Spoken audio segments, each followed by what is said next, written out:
జరగదా? Can't I live without him? So some say God is there, we believe him as we said now. So కాబట్టి వాటన్నిటికి కూడాను మనము answers ఇచ్చుకుంటూ పోతాము. చాలామంది ఏమంటారంటే చాలామంది దేవుడు ఉన్నాడు అనేవాళ్ళు ఉన్నారు.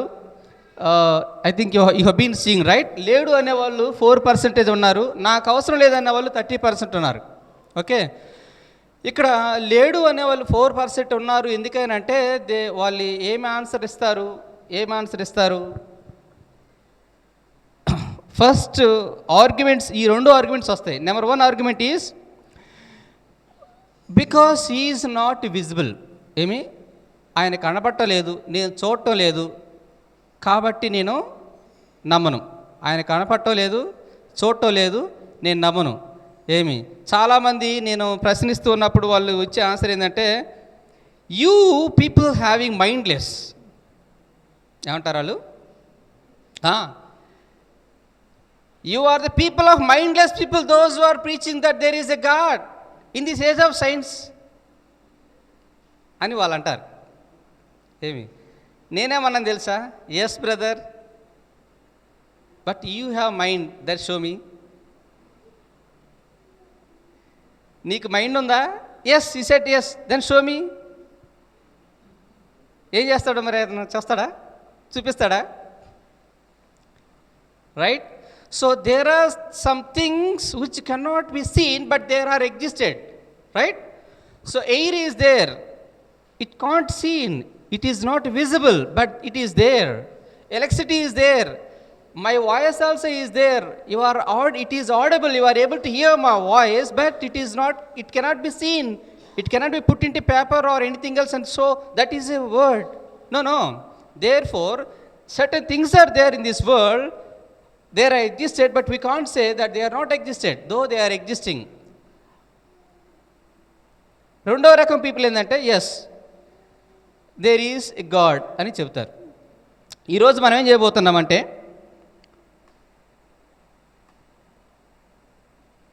దేవుడు ఉన్నాడు అంటానికి వాళ్ళు లేడు అనే వాళ్ళు ఏం చెప్తారంటే, ఈజ్ నాట్ విజిబుల్, ఆయన కనపడటం లేదు కాబట్టి అని చెప్తారు.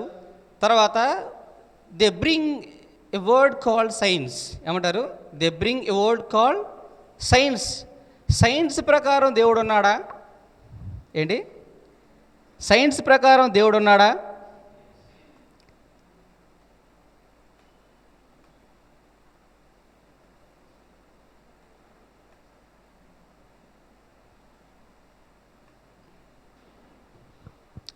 సైన్స్ ప్రకారం దేవుడు ఉన్నాడా అని అడగకుండా సింపుల్గా వాళ్ళు ఏం చెప్తారంటే, సైన్స్ ప్రకారం దేవుడు లేడండి. ఎందుకని?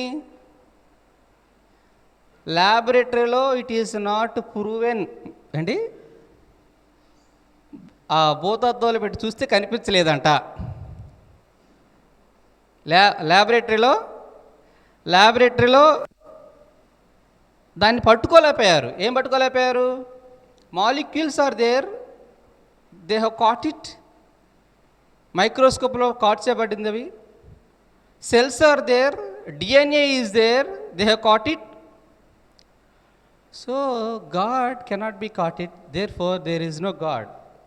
కానీ సైన్స్ ఏం చెబుతుంది బేసికల్గా? It says like this: the systematic study of structure and behaviour of physical and natural world through observation. What science does is, it will study systematically of what means of the world.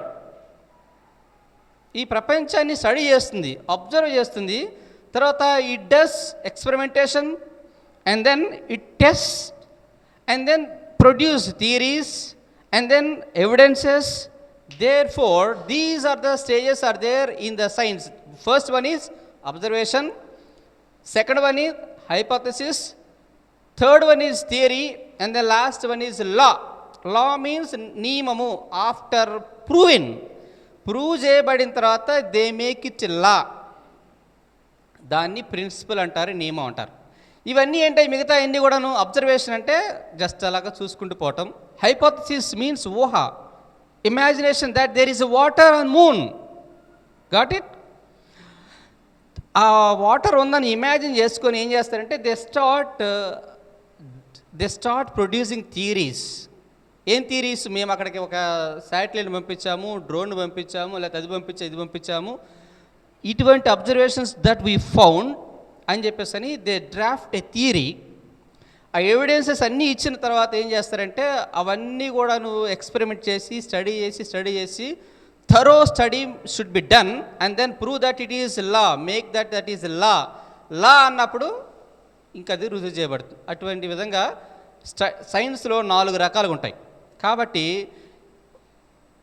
Today we're going to prove that there is a God. కాబట్టి ఏం తీసుకోవాలి? రెండిట్లో, ఈ 4గిట్లో నేనేం తీసుకోవాలి? Law must be taken. I should not say that there is a God in hypothetically. నువ్వేదో వింటున్నావు కాబట్టి నా మాట ఉందని చెప్తుంటే జస్ట్ యువర్ యాక్సెప్టింగ్. అలాగే నేను దేవుడిని చెప్పకూడదు. I need to start with what? Law. So నేను లాతో బయలుదేరుతాను. లాతో బయలుదేరి ఇక్కడి నుంచి మీరు శ్రద్ధగా వినండి. I hope I will do best. ఎందుకంటే నేను ఎక్కడ ఎలాగ చెప్పాలి, ఎంత ఫాస్ట్గా వెళ్ళాలి, ఎంత స్లోగా వెళ్ళాలి నాకు తెలుసు అనుకుంటున్నాను. మీ మైండ్ కూడా నాకు తెలుసు అనుకుంటున్నాను. కాబట్టి దాని ప్రకారం వెళ్తుంటాను. సో నేను స్లోగా వెళ్తున్నప్పుడు that you need to understand that you have to keep your mind attention here, right? When I go fast you can free. So law means I need to start with law. Law ఏం చెబుతుందంటే ఇలా చెబుతుంది. Science students వాళ్ళు ఉన్నా లేకపోయినా సరే, I don't make it that much complex, చాలా సింపుల్గా చెప్తాను. లా ఏం చెబుతుందంటే every finite effect will have a cause behind. This is what law of casualty అంటారు దీన్ని. ఏంటంట, ఏదైనా సరే పరిమితి గల ఒక పదార్థం వెనుక ఒక కారణం ఉంటుంది. Every finite effect will have cause. ఒక లిమిటేషన్ కలిగి ఉన్నది, పరిమితి కలిగి ఉన్నది, finite one thing back side ఏముంటుందంటే కాజ్ ఉంటుంది. I hope understood, right? Every finite effect will have cause. Suppose నేను ఇది యూనివర్స్ అనుకుందాం. యూనివర్స్కి కాజ్ ఉంది అని చెప్పాలి అని అంటే by this law it is enough if I say that it is finite, isn't it? యూనివర్స్కి కారణం ఉంది, దాన్ని ఎవరో తయారు చేశారు అని నేను చెప్పాలి అంటే ఏం చెప్తే సరిపోతుంది? According to this law it must be finite. అవునా కాదా? అర్థం కాలే కదా? మీకు ఇంకొంచెం ఎక్స్ప్లెయిన్ చేస్తాను. ఇక్కడ బుక్ కనిపిస్తూ ఉంది, బిల్డింగ్ కనిపిస్తూ ఉంది, వాచ్ కనిపిస్తూ ఉంది. ఇవన్నీ కూడా బుక్ చూసినప్పుడు we believe that it has been written by someone else. So will get into mind that other కదా. దీన్ని రాసిన వ్యక్తిని మన మైండ్లో తెచ్చుకుంటాం. Because it's finite one. Finite means in all areas. అంటే లిమిటేషన్. బరువులో ఫైనైట్ అవ్వచ్చు. బరువు అంటే ఏంటి? అది ఫైనైట్ అంటే ఏంటి? లిమిటేషన్, పరిమితి ఉంది. పరిమితి in all areas, in long, depth, width and all. Okay, in also weight. Therefore it is a finite one. ఎందుకని? మా సిస్టర్ నిద్రపోమకమ్మ, డోంట్ స్లీప్. మహా అయితే ఇది ఒక 1 గ్రామ్ 1 kg ఉంటుంది. So it's a finite. Therefore it is having a cause. A cause means that is other, right? Building, this building length is finite, mostly below kilometre, isn't it కదా? కాబట్టి it is measurable. Therefore it is having a cause, that is builder. Which has many limitations in weight, in length and all. కాబట్టి దానికి ఒక designer ఉన్నారని మనకు అర్థమవుతుంది. అలాగే universe కూడా ఒకవేళ ఫైనైట్ అని చెప్పగలిగినట్లయితే we can understand that there is a creator behind it అని అర్థమవుతుంది. సో దేవుడు ఉన్నాడా లేడు అనేదాన్ని మనం ఎలా ప్రూవ్ చేయబోతున్నాం అంటే we are taking law of causality. Law of causality ఏంటి అంటే if anything is finite therefore it has having a cause behind it. అది మనం చేయబోతున్నాం. ఓకేనా? సో దాంట్లో నేను 4 ఆర్గ్యుమెంట్స్ ఇస్తాను. చాలా ఉంటాయి కానీ 4 ఆర్గ్యుమెంట్స్ ఇస్తాను. 4 ఆర్గ్యుమెంట్లో నెంబర్ 1 ఈజ్ కాస్మోస్. కాస్మోస్ అంటే విశ్వాన్ని చూసినప్పుడు, విశ్వంలో గురించి మాట్లాడుతున్నాం. ఇక్కడ లాస్ ఆఫ్ థర్మోడైనమిక్స్ 2 ఉన్నాయి.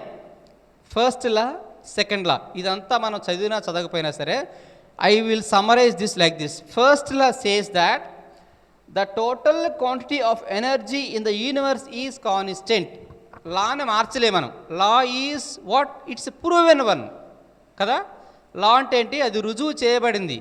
ఈ లా ఏం చెబుతుంది? Law of thermodynamics it says that the quantity of energy in the universe is constant.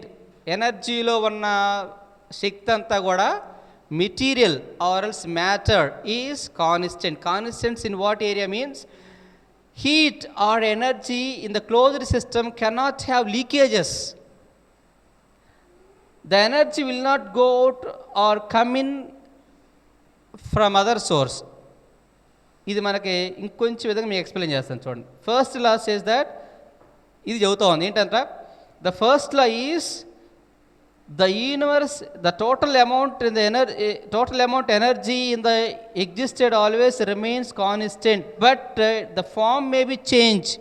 చిన్నప్పుడు మీరు చదువుకుండొచ్చు, ఏదైనా సరే శక్తిని ఏం చేయొచ్చు అంట, ఎనర్జీని ఒక దాంట్లోకి ఇంకో దాంట్లో మార్చవచ్చు, కానీ దాన్ని మనము సృష్టించలేము, క్రియేట్ చేయలేము. Neither cannot be destroyed or created one, but the form may be change.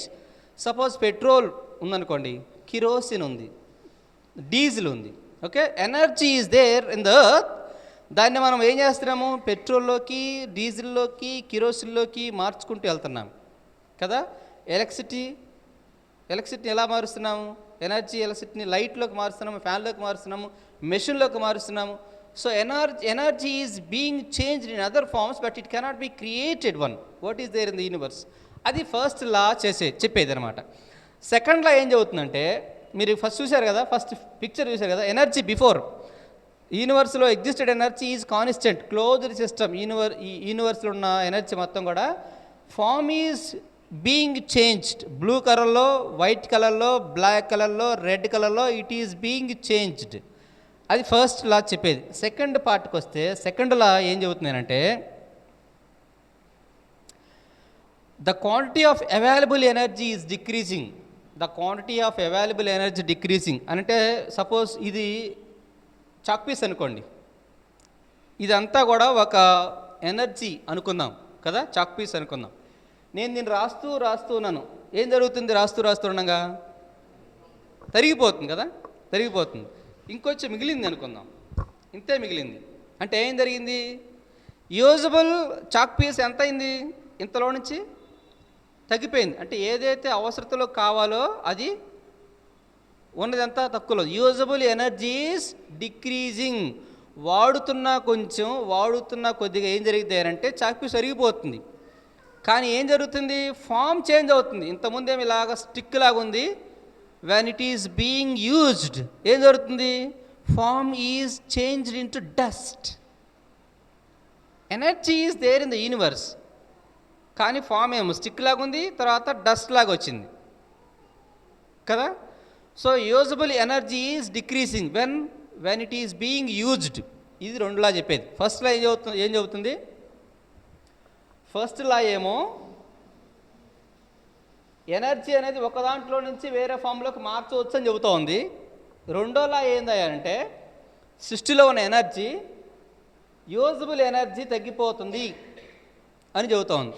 Suppose ఈరోజు ఇంత ఉంది యూజబుల్ ఎనర్జీ, నిన్న ఎంత ఉండాలి? మొన్న ఎంత ఉండాలి? ఇలా ఉండాలి. అంటే if I keep on goes like this, if I keep on go like this, what happen? I'll arise to a point where the total energy is equal to the universe energy, isn't it? అవునా కదా?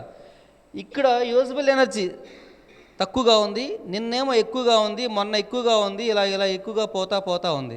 ఏం జరిగింది లాస్ట్కి? ఒక certain time, అది 10 years కావచ్చు, 10 to the power of 10 years కావచ్చు, 1 lakh year కావచ్చు, కొన్ని వేల కోట్ల సంవత్సరాలు కావచ్చు. కానీ ఏం జరుగుతాయి అంటే, ఒక్కొక్క టైంలో ఇదంతా ఎనర్జీ అయిపోయింది, ఫుల్ ఎనర్జీ ఉంది. Full energy is equal to total energy. అంటే యూనివర్స్లో ఇప్పుడున్న ఎనర్జీ 10 అనుకుంటే, నిన్న 20 అనుకుంటే, 30 ఇలాగ పోతూ ఉంటే, ఇక్కడ వచ్చేసరికి ఏమైంది? ఫుల్ ఎనర్జీ అనేది ఒక పాయింట్ దగ్గర మనం ఆగుతున్నాము. అంటే బ్యాక్ వెళ్ళిపోకుంటూ పోతే will arise to a point called T, time. అంటే యూనివర్స్ అనేది ఒక పలానా చోట స్టార్ట్ అయింది అన్న దగ్గరకు వస్తామా రామా? మీకు అర్థమవుతుంది నా పాయింట్? ఈ రెండు లాస్ ఏం చెబుతున్నాయి? ఈ రోజున్న యూజబుల్ ఎనర్జీ డిక్రీజింగ్ అని చెబుతూ ఉంది. సో నిన్న ఎనర్జీ కొంచెం పెరిగిద్ది, మొన్న ఎనర్జీ పెరిగిద్ది, ఇలా పోకుంటూ పోతే ఏం జరిగిద్ది? ఒకానొక టైం వచ్చింది, నాకు ఒకానొక పీరియడ్ వచ్చింది, ఒకానొక సంవత్సరం వచ్చింది. ఆ టైంలో టోటల్ ఎనర్జీ మొత్తానికి మనం వస్తాం. అంటే అర్థం ఏంటి? యూనివర్స్ బ్యాక్ వెళ్తూ ఉంటే ఏదో ఒక రోజు ఎగ్జిస్ట్ అయింది అన్న పాయింట్కి మనం వస్తాం. అర్థమైందా? So these are proven by what? విశ్వాసాన్ని బట్టి ప్రూవ్ చేయబడిందా ఫైనట్ అని? లేకపోతే నేను ఊహించుకున్న దాన్ని ప్రూవ్ చేయబడిందా? ఎలా ప్రూవ్ చేయబడింది? బై ద లాస్ కదా, సైన్స్ని బట్టి ప్రూవ్ చేయబడింది. సో ఇన్ఫ్యాక్ట్ సైన్స్ ఏం చెబుతుందంటే, సైన్స్ బీయింగ్ ప్రూవ్డ్. సైన్స్ ఏం చేస్తుందంటే, it is being proved that there is God, there is existence. కాబట్టి ఫస్ట్ కాస్మోస్ గురించి మాట్లాడితే ఇదేం చెబుతున్నానంటే, will come to the point that it is a finite one. What is finite one?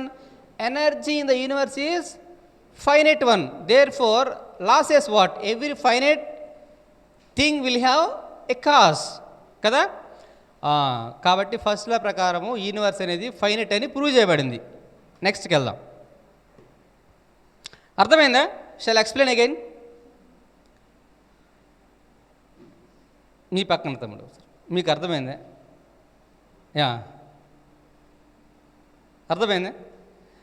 మీకు అర్థమైందని అడుగుతున్నానంటే నేను ఎక్స్ప్లెయిన్ చేయాల్సింది ఎక్కువగా ఉందని అడుగుతున్నాను.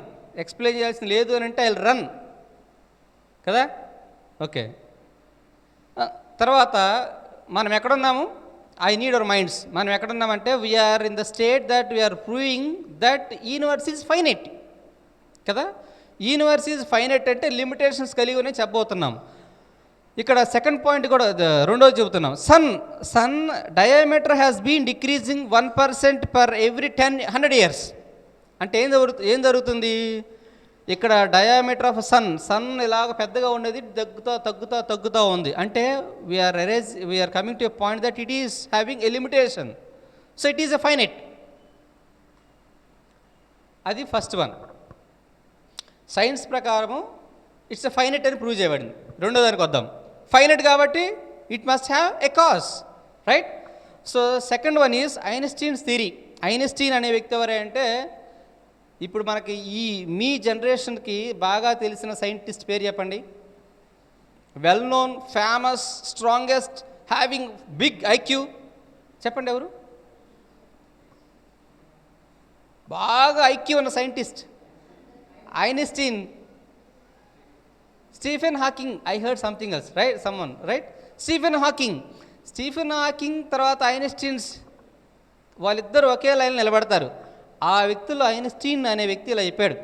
ఏం చెప్పాడంటే, Einstein's theory indicates that the universe is expanding. Listen to me. ఏం చెప్పాడైనా? ఐన్స్టీన్ అనే వ్యక్తి science proved that universe is being expanded. ఏందంట చూడాలి, అక్కడ నేను డీటెయిల్గా రాశాను, అదంతా ఎక్స్ప్లెయిన్ చేయబోవట్లేదు. సైన్స్ అని ఏం చదువుతోంది?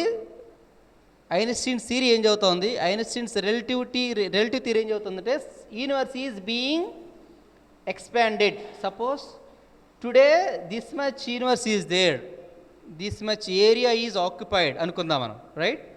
సో ఎక్స్పాండ్ చేయబడుతోంది కాబట్టి ఏం జరగాలి? లాస్ట్ ఇయర్ కొంచెం తగ్గాలి, అవునే కాదా? బిఫోర్ లాస్ట్ ఇయర్ ఇంకొంచెం తగ్గాలి. ఇలా తగ్గుకుంటూ పోతే ఏం జరిగింది? ఏదో ఒక టైం, అది 1,00,000 సంవత్సరాలు అవ్వచ్చు, కానీ ఏదో ఒక టైంకి ఏం జరుగుతుంది? Will come to A point called zero. ఏదో స్టార్టింగ్ పాయింట్కి మనం విల్ కమ్. కాబట్టి it is also having limitations. Sir మరి వాళ్ళు ఇది ఎలా కొలిచారు? పోయి నాలాంటి పడితే వాళ్ళు అడుగుతారు, సార్ మీరు చెబుతున్నారు బాగానే ఉంది, ఇట్ ఈస్ బీయింగ్ ఎక్స్పాండెడ్ అంటున్నారు. Have you gone to there and measured it with wire and everything? Then how did they find? ఎలా చెప్పారు? అక్కడ రాశాను చూడండి. వాళ్ళు హబుల్ టెలిస్కోప్ ఫైండ్ అవుట్ చేశారు. ఏంటి? హబుల్ టెలిస్కోప్ ఫైండ్ అవుట్ చేశారు. హబుల్ టెలిస్కోప్ ఫైండ్ అవుట్ చేస్తే ఎలా చెప్పారు వాళ్ళు? ఇలా చెప్పారు. టార్చ్ లైట్ వేసాం అనుకోండి, టార్చ్ లైట్ మన దగ్గర నుంచి స్టార్ట్ అయితే, ఇది టార్చ్ లైట్ అనుకుంటే, మన దగ్గర నుంచి స్టార్ట్ అయితే ఇక్కడ లైట్ ఎలా ఉంటుంది? రెడ్డిష్గా ఉంటుంది. స్టార్టింగ్ లైట్ ఎక్కడ ఉంటుంది? స్టార్టింగ్లో రెడ్డిష్గా ఉంటుంది.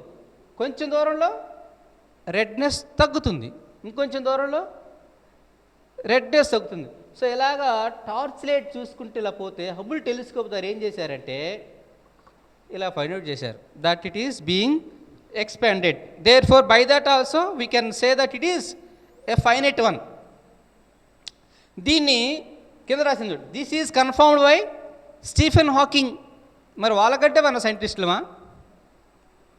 దేవుడు లేడు అంటానికి? Stephen Hawking approves and then Einstein's approves. Then who am I, who you are to say that there is no god కదా? ఇంకొక పాయింట్కి వద్దాం. టెలిలాజికల్ ఆర్గ్యుమెంట్. ఈ ఆర్గ్యుమెంట్ ఏం చెబుతుందంటే డిజైన్ గురించి అవుతుంది. కాంప్లెక్స్ డిజైన్ చూసినట్లయితే డిజైన్ అంటే నిర్మాణము, లేకపోతే దాన్ని ఆకృతి అని చెప్పచ్చు మనం. ఇక్కడ ఇదంతా ఎక్స్ప్లెయిన్ చేయట్లేదు కానీ ఎర్త్ తిరిగే యాక్సెస్లో నుంచి 1 mm మిల్లీమీటర్ అయినా సరే కొంచెం దగ్గరికి వెళ్ళినా సూర్యుడికి ఏమవుతుంది? I think we read it no in the school days కదా. 1 మిల్లీమీటరు సన్ దగ్గరికి కొంచెం అలాగా సన్ వైపు కొంచెం జరిగినా ఎర్త్ ఏమైపోతుంది? విల్ బ్లాస్ట్ కదా. 1 మిల్లీమీటర్ కొంచెం ఎరంగా జరిగితే విల్ ఫ్రీజ్. కొంచెం దగ్గరికి వెళ్తేనేమో మాడిపోయిద్ది భూమి, కొంచెం దూరం వెళ్తేనేమో గడగడిపోయింది. Have you not read it కదా? మీరు స్కూల్ చదివారా లేదా? Right. So science is proving that also. Therefore ఒకవేళ అంత డిజైన్ మరి చక్కగా అది అలాగే తిరగాలి. అటెల్లో మిల్లీమీటర్ అంటే ఎంత చూసారు అసలు మీరు? స్కేల్లో 1, 2 అని కనిపెడతా ఉంటాయి కదా నెంబర్స్. 1, 2కి మధ్యలో 10 నెంబర్స్కి ఇస్తే ఆ 1 ఎంత పర్సెంట్ వచ్చింది అంతే, అంత స్మాల్ పాయింట్ అనమాట. అంత 1 మిల్లీమీటర్ అసలు మనం చూడలేం కూడా చూడలేం తిరుగుతున్నాను సంగతి. అంత జరిగినా కూడా ఇటువంటి ఎక్స్పాన్స్ జరుగుతూ ఉంటుంది. దేర్ ఫోర్ కాంప్లెక్స్ డిజైన్ ఉన్నది అంటే మైండ్లో ఏం గుర్తు రావాలి? Effect is there. What is that effect here? Design is there. So cause ఏం కావాలి? కంపల్సరీగా డిజైనర్ కావాలి. బిల్డింగ్ చూస్తే ఎవరు వస్తారు మనకి? బిల్డర్. డిజైన్. వాచ్ చూస్తే డిజైనర్ గుర్తుకొస్తాడు. That is the cause. What is that? A finite thing will have cause. కాబట్టి ఈ సృష్టిని చూసినప్పుడు మనకి డిజైనర్ గుర్తు రావాలి. ఐజాక్ న్యూటన్ నేను ఇలా చెప్పాడు చూడు, this most beautiful system of the sun, planets and comets could only proceed from the counsel and domain of an intelligent and powerful being. ఒకరోజు ఐజాక్ న్యూటన్ తర్వాత వాళ్ళ ఫ్రెండ్ ఇద్దరు కలిసి రూమ్లో ఉన్నారంట. ఐజాక్ న్యూటన్ రాత్రంతా కూడా వర్క్ చేసి ఇద్దరు వెళ్ళిపోయారు. తను పడుకున్నాడు. మార్నింగ్ లేచి వర్క్ స్టార్ట్ చేస్తున్నాడు. వాళ్ళ ఫ్రెండ్ వచ్చాడు. వాళ్ళ ఫ్రెండ్ వచ్చి చూసేసరికి is on the work Isaac Newton. So ఆ టేబుల్ మీద ఇటువంటి బోర్డు లాంటిది ఒక యూనివర్స్ పిక్చర్ వేసి ఉందన్నమాట. అప్పుడు ఐజాక్ న్యూటన్ అడిగాడు, hey it's beautiful, who drew it అని అడిగాడు. ఆయన ఏం చెప్పండి ఐజాక్ న్యూటన్ గారు, no brother, I don't know how it came, I don't know, I didn't draw it అన్నాడు. అప్పుడు ఈ ఐజాక్ న్యూటన్ పక్కన ఉన్న ఫ్రెండ్ ఏమన్నా తెలుసా ఆయన అడిగే వ్యక్తి, హ్యావ్ యూ మ్యాట్, నీకు ఆ మైండ్ ఉందా, మళ్ళీ పిచ్చోడు అయ్యావా ఏంటి, how do you say that it came automatically, దాని అంతర్గత ఎలా వచ్చిందని చెబుతున్నావు అని చెప్పాడు. అప్పుడు ఐజాక్ న్యూటన్ గారు చెప్పారంటే, it's an after all board, right, ఒక బోర్డు మాత్రమే, వుడ్ మాత్రమే, it doesn't have any moments also. అది దానంతరకు అదే వచ్చి నువ్వు నమ్మలేకపోతున్నావే, then how do you say that there is no God when you see the universe?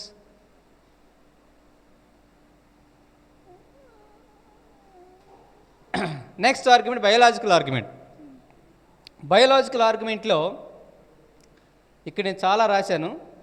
We were all born with a small zygote which is have you seen that? నేను zygote నుంచి వచ్చాను కానీ ఎప్పుడు చూడలా కదా, డాక్టర్ కూడా చూడ్డాడు, ఎవరు కూడా చూడరు కదా, చూడరు. ఎందుకంటే అది ఇట్ ఈస్ నాట్ విజిబుల్, మన ఐతో మనం చూడలేము, వీ హ్యావ్ లిమిటేషన్స్. ఆ జైకోట్లో నుంచి మనందరం వచ్చాం. ఆ జైకోట్లో ఎంత ఇన్ఫర్మేషన్ ఉంది తెలుసా? ఆ జైకోట్లో ఎంత ఇన్ఫర్మేషన్ ఉందంటే, ఎంత ఇన్ఫర్మేషన్ ఉంది. డిఎన్ఏలో జీనమ్ కోడ్ ఆ ఒక లాంగ్వేజ్ ఉంటుంది. ఆ లాంగ్వేజ్ని డీకోడ్ చేయడానికి ఒక ప్రాజెక్ట్ పెట్టారన్నమాట. 1600 మంది సైంటిస్టులు ఆ లాంగ్వేజ్ని డీకోడ్ చేశారు. 10 ఇయర్స్ పట్టింది. 11 కంట్రీస్ వర్క్ చేశారు దాని మీద. ఎంత పర్సెంట్ డీకోడ్ చేశారంటే 70% of the DNA language has been decoded. డిఎన్ఏలో ఉన్న ఇన్ఫర్మేషన్ని డీకోడ్ చేయడం జరిగింది. చిప్పులో ఉన్న ఇన్ఫర్మేషన్ మీకు ఇప్పుడు బాగా అర్థమైంది కదా. మెమరీ కార్డులో ఎంత ఇన్ఫర్మేషన్ ఉంటుంది మనకు అర్థం కాదు, కానీ ఇన్ఫర్మేషన్ మాత్రం ఉంటుంది. ఒకవేళ మెమరీ కార్డు లేని రోజుల్లో రే నా దగ్గర ఎంత ఇన్ఫర్మేషన్ ఉంది అని అంటే ఏమడిగేవారు స్టూడెంట్స్? ఆ బుక్ ఇవా అంటారు కదా. ఏంటి, నా దగ్గర చాలా ఇన్ఫర్మేషన్ ఉందని అంటే ఆ బుక్ ఇవా అంటారు. అంటే వాళ్ళ అర్థం ఏంటి? Information can be stored only on paper format కదా. అంతవరకు వాళ్ళకి ఐడియా ఉంది. కాబట్టి what they required if they ask information book format కదా. మన నాన్న వాళ్ళకి, వాళ్ళ నాన్న వాళ్ళకి చిప్పులో ఇన్ఫర్మేషన్ ఉన్న సంగతి తెలియదు. వాళ్ళ ఇన్ఫర్మేషన్ అంటే కంపల్సరీగా ఏం కావాలి? పేపర్ కావాలి. వైట్ పేపర్ ఇస్తే ఇన్ఫర్మేషన్ ఎక్కడ ఉందా అంటారు. ఇన్ఫర్మేషన్ మళ్ళీ వాళ్ళకి పేపర్ కనపడుతూ ఉండాలి. మరి ఎవరు ఇప్పుడు కనపడని ఇన్ఫర్మేషన్ ఉంది అని చెప్తే మనం రాంగా, పేపర్ మీద ఉంటే మన డాడీ వాళ్ళు రాంగా.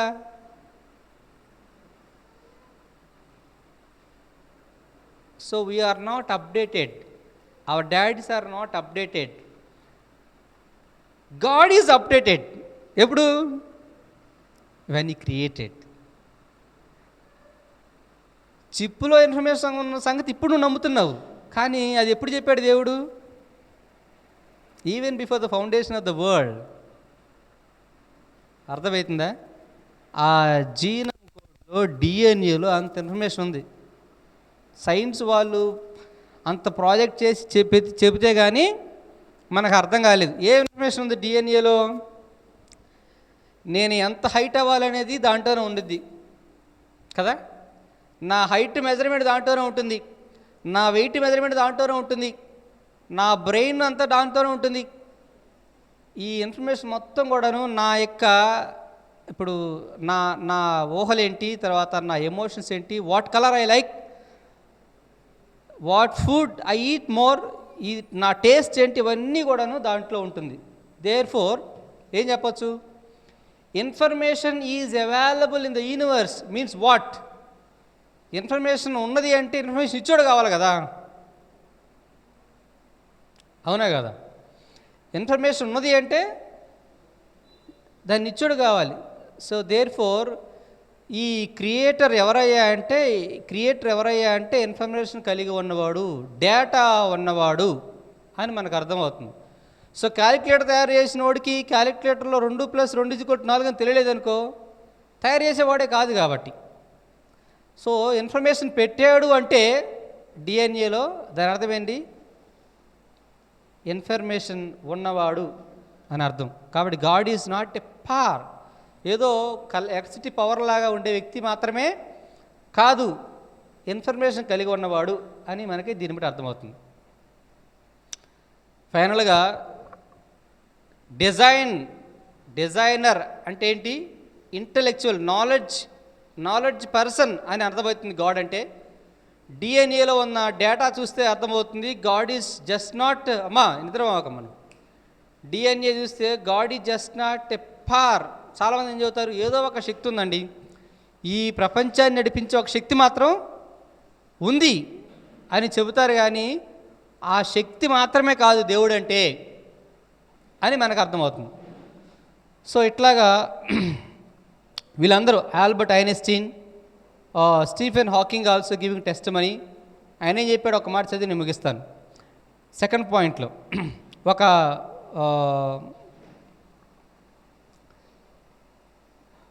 ఒక ఇంటర్వ్యూలో చెప్పాడు ఆయన మాట, ఏబీసీ ఛానల్ ఇంటర్వ్యూలో.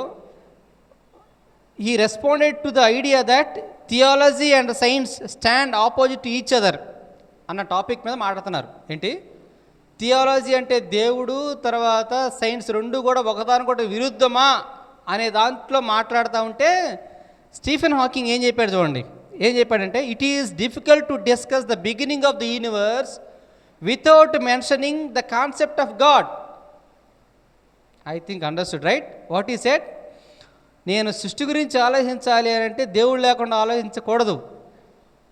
My work on the origin of universe is on the border line between science and religion. Where I come to the point means I came to the border line that God is there and science is there. అంతేగాని science does not prove that there is no God. ఎందుకని అనేది next చూడబోతున్నాం. ఇట్లాగా చెప్పాడు. కానీ అన్నా అటు పాము వచ్చినట్టు ఉందన్నా, తమ్ముడు అక్కడ చూడు, పాము ఉందా, పాము వచ్చినట్టుంది.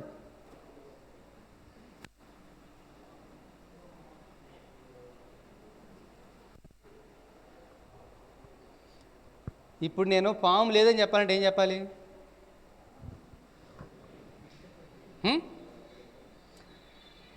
If I say that there is no snake, what should I say? పాము లేదు ఇక్కడ అని చెప్పాలంటే ఏం చేయాలి? We need to check thoroughly each room కదా, each corner of the building and say that there is no snake here. అవునా కదా? పాము లేదని చెప్పాలంటే ఈ క్యాంపస్లో ఏం చేయాలి? ఈ బిల్డింగ్లు, ఈ క్యాంపస్లో ఉన్న ప్రతి ఏరియాని కూడా తరోగా సెర్చ్ చేసి ఫైనల్ కంక్లూజన్ పాము లేదని చెప్పాలి. కానీ ఈయన ఏం చెప్పాడంటే, ఇది పట్టుకుంటారండి చాలామంది. యూరీ గెగారిన్ అనే వ్యక్తి, ఈయన 1961లో ఈ was the first person who has gone to the space. Just భూమి మీద నుంచి స్పేస్లోకి వెళ్ళాడు అనమాట. ఏంటి, భూమి మీద నుంచి స్పేస్లోకి వెళ్ళాడు ఫస్ట్ వన్. ఆయన ఏం చెప్తాడంటే, I have searched every area what I see but I could not find none. అక్కడ ఎవరిని కూడా నేను కలుసుకోలేదు, చూడలేదు. I looking around very attentively but I didn't see any one there. I didn't detect any angel or god, so I didn't believe in God. I believe in man. I didn't say any god there. కాబట్టి Yuri Gagarin ఇలా వెళ్ళాడు, ఇలా చెప్పాడు 1961లో. ఎక్కడికి వెళ్ళాడు ఆయన? Only not on the moon, not on the Jupiter, not onto the stars and anything else. He has gone only to the space. He crossed the axis of the earth only. Next 1968లో ఈ ముగ్గురు వీళ్ళు ఎక్కడికి వెళ్ళారంటే surface of the మూన్కి వెళ్ళారు. Not on to the moon. Sun moon మీదకి వెళ్ళలేదు, కానీ సర్ఫేస్ ఆఫ్ ద మూన్కి వెళ్ళారు.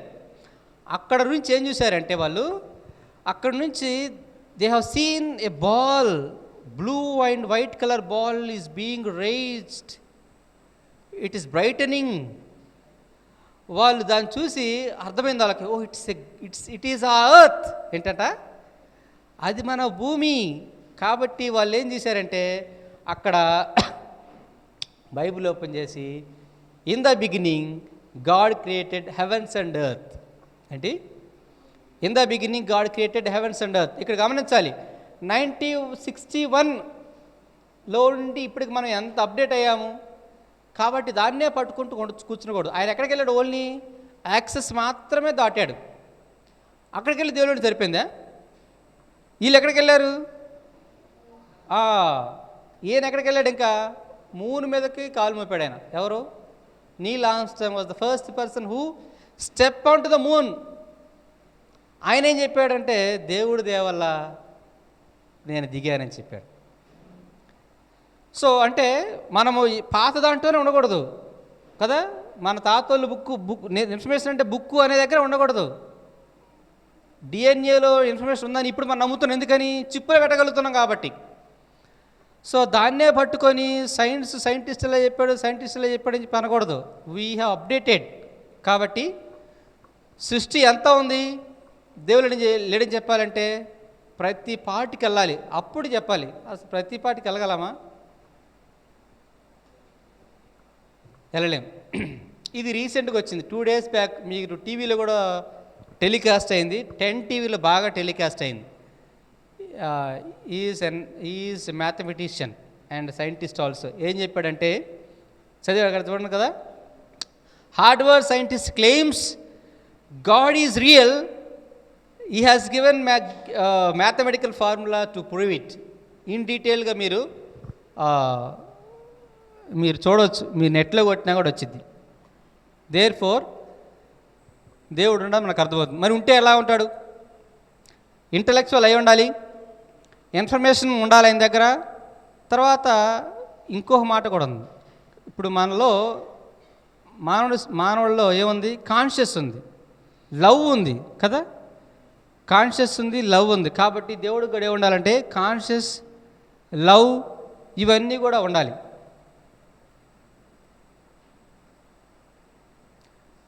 All these means that there is God, but what kind of God is? ఇక్కడ కూర్చుని మనందరం కూడా చాలామంది we agree that there is god కదా. అందరం కూడా దేవుడిని నమ్ముతాం. అయితే ప్రాబ్లం ఏంటంటే, ఇండియాలో ఈ పిక్చర్లో ఉన్న ప్రాబ్లం ఏంటి? పిక్చర్లో ఉన్నది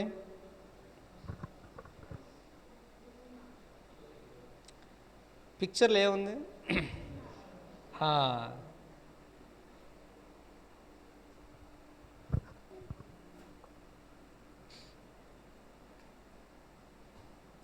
దేవుడు అంటే ఇటువంటి ఐడియా ఉంది. ఏనుగు తొండాన్ని పట్టుకొని గాడ్ అంటే ఏమి లేదురా, ఒక పైపు లాగా ఉంటుంది అనుకుంటున్నారు. తర్వాత కాలు పట్టుకొని గుడ్డోళ్ళు, blind people, they want to find what is an elephant. కాళ్ళు పట్టుకొని అబ్బాయి ఏమి పిల్లర్లాగా ఉందిరా అన్నారంట. చెవులు పట్టుకొని హ్యాండ్ ఫ్యాన్ ఉంటుంది చూసిన విసనకర్రా, హ్యాండ్ ఫ్యాన్ అన్నారంట. పొట్ట పట్టుకొని గోడలాగా ఉంది అనుకుంటున్నారంట. సో ఇలాగా దేవుడంటే వాళ్ళు ఏదైతే చూశారో దాన్ని అనుకుంటున్నారు. అందుకని ఏం చేస్తాడు? దేవుడు బొమ్మ గీయాలి అని అంటే దేవుడు మనందరికంటే అందంగా ఉంటాడు కాబట్టి నా బొమ్మ గీసిరమ్మన్నారా? అర్థమైంది మీకు? నవ్వట్లేదు బాబు, నేను అందంగా లేను కదా. అర్థమైందా? ఒక కవి దేవుడిని బొమ్మ గీయాలనుకుంటాడంట. అప్పుడు ఏం చేస్తాడు? అందరికంటే అందంగా ఉన్న వాళ్ళ బొమ్మ గీస్తాడు కదా. నాలంటాడు బొమ్మ గీయడుగా. అందుకని ఏం చేస్తాడు? లేడీస్ బొమ్మ గీస్తాడు. దేవి దేవత అంటాడన్నమాట. పురుషులు దేవుడిగా ఎక్కువ ఉండదు. కాబట్టి చక్కని 0 సైజు ఉన్న అమ్మాయి బొమ్మ గీతరు, పింక్ కలర్ గీతరు, మళ్ళా బ్లాక్ కలర్ గీయడం. సో వాడు వర్ణించుకుంటాడు అనమాట. దేవుడు అంటే మనకేది వాల్యూ? బంగారం వాల్యూ. కాబట్టి బంగారం పూత గీతరు. మనకి ఏది వాల్యూ? మంచి డ్రెస్ వాల్యూ. కాబట్టి మంచి డ్రెస్ వేస్తాడు. అందుకని ఆ రోజుల్లో శారీతో గీశారు. ఈ రోజుల్లో కవులు కొత్త కవులు ఎట్టొస్తారు? జీన్స్ ప్యాంట్తో గీసి ఉండొచ్చాం, లేకపోతే స్కర్ట్స్తో గీస్తారేమో కదా, స్లీవ్లెస్తో గీస్తారేమో. లాంగ్ జుట్టు, చెల్లి కూడా ఎక్కడెక్కడ ఉంది, అటువంటి జుట్టు వేసి గీస్తారు దేవుడు బొమ్మ అంటే. కానీ ఇప్పుడు పోయినట్టేళ్తే గీస్తారేమో దేవుడు బొమ్మ గీయమంటే. ఏ టెక్నాలజీలో అంత అప్డేట్ అవుతున్నాం కదా. కాబట్టి సో ఏదైతే మనకు చూసామో కాకుండా హోల్గా చూడాలి. ఏం హోల్గా చూడాలి? ఇప్పుడు మనం ఏం చూసాము? హోల్గా సృష్టి మొత్తాన్ని చూస్తే ఏమర్థమైంది అంటే దేవుడు గాడ్ ఈజ్ సో పవర్ఫుల్. ఎందుకంటే సృష్టిలో ఉన్న ఎనర్జీ ఎంత ఉంది, సృష్టిలో ఎనర్జీ ఎంత ఉంది, చాలా పవర్ఫుల్ ఎనర్జీ ఉంది కాబట్టి గాడ్ ఈజ్ పవర్ఫుల్ అని చాలామంది యాక్సెప్ట్ చేస్తారు. కానీ ఇంకొక పాయింట్ కూడా మనం అర్థం చేసుకోవాలి. ఎనర్జీ మాత్రమే చూడకూడదు గాడ్ అంటే, ఓన్లీ పవర్ మాత్రం చూడ గాడ్ అంటే. దేవుడు నిన్ను కూడా తయారు చేశాడు కాబట్టి మరి మన బట్టి కూడా చూడాలి. మనలో లవ్ ఉంది కాబట్టి కంపల్సరీ దేవుడికి ఉండాలి, లవ్ ఉండాలి. సో ఈ విధంగా దేవుడికి ఉన్న క్యారెక్టరిస్టిక్స్ని మనము ఫైండ్ అవుట్ చేయాలి. ఓకేనా? ఎలా ఫైండ్ అవుట్ చేస్తాము? ఇలా ఫైండ్ అవుట్ చేస్తాం. ఆయన ఇన్ఫర్మేషన్ ఏంటి, ఇన్ఫర్మేషన్ ఉంది కాబట్టి ఈ must be an intelligent person అయి ఉండాలి. Designer, architecture. తర్వాత ఆయన ఎవరు సృష్టించి ఉండకూడదు. లైఫ్ ఉంది కాబట్టి కంపల్సరీగా ఆయనలో లైఫ్ ఉండాలి. ఇన్ఫైనైట్ అయి ఉండాలి. ఆయన ఇమ్యూటబుల్, మారని వాడ అయి ఉండాలి. ఇవన్నీ కూడా దేవుడికి ఉండవలసిన న్యాచురల్ యాట్రిబ్యూట్స్. ఎందుకని మన సృష్టిలో అన్నీ చూస్తున్నాం కాబట్టి. Moral attributes. దేవుడు అనేవాడు హోలీగా ఉండాలి, పవిత్రంగా ఉండాలి, దేవునికి ప్రేమ ఉండాలి. ఎందుకంటే వీ లాంగ్ ఫర్ లవ్ కదా, వీ లాంగ్ ఫర్ లవ్. నీతిగా ఉండాలి దేవుడు అంటే, ట్రూత్గా ఉండాలి, కనికరం ఉండాలి, ఫెయిత్ఫుల్గా ఉండాలి, గ్రేషియస్ ఉండాలి, ఇంపార్షియల్ ఉండాలి. ఇవన్నీ కూడా చాలామంది యాక్సెప్ట్ చేస్తాం. దేవుడు అంటే నిజమే, సర్వశక్తిమంతుడే ఉండాలి, ఆల్ నోయింగ్ గాడే ఉండాలి, ఆమ్ని ప్రజెంటే ఉండాలి. ఆమ్ని ప్రజెంట్ అంటే దేవుడు సర్వాంతరవ్యామి కాదు. ఏంటి సర్వ అంతర అంటే ఇన్ ద బాటిల్ ఆల్సో. ఏంటి ఎందుకో why do people worship trees, snakes, rocks, తలుపులమ్మ తల్లి, కరెంటు పోలమ్మ తల్లి అని ఎందుకు వర్షిప్ చేస్తారు తెలుసా? They believe that inside the thing there is god. అంటే మన క్రిస్టియన్స్ కూడా మనం ఈ మాట వాడుతుంటాం, నోయింగ్లీ, అన్నోయింగ్లీ.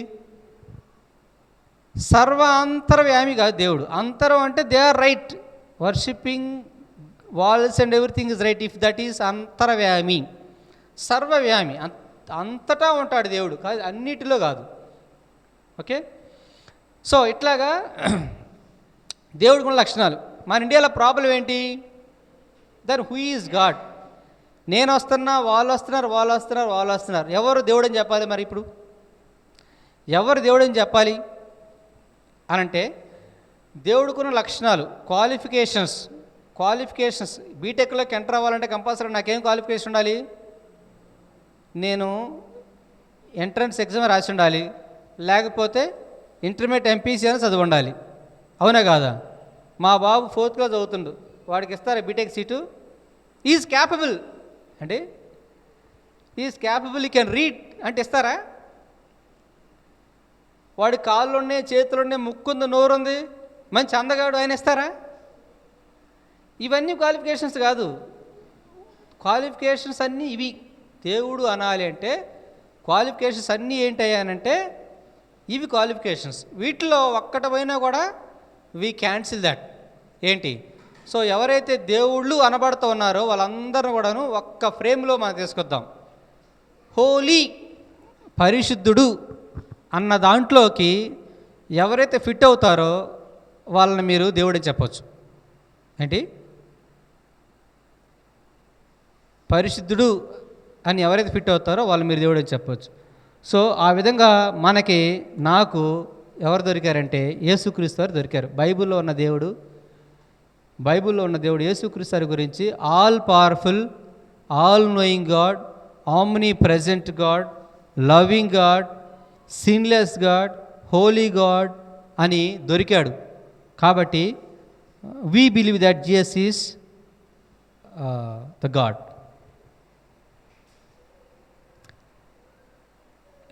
ఇంతటితో గాడ్ డాక్ట్రిన్ అయిపోయింది. I will go to man doctrine.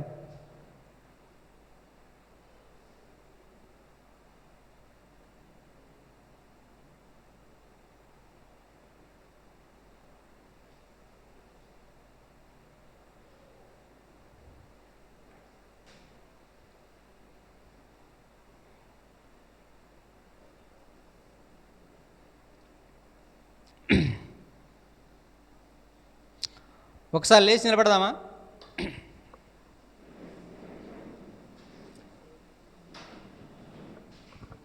నేను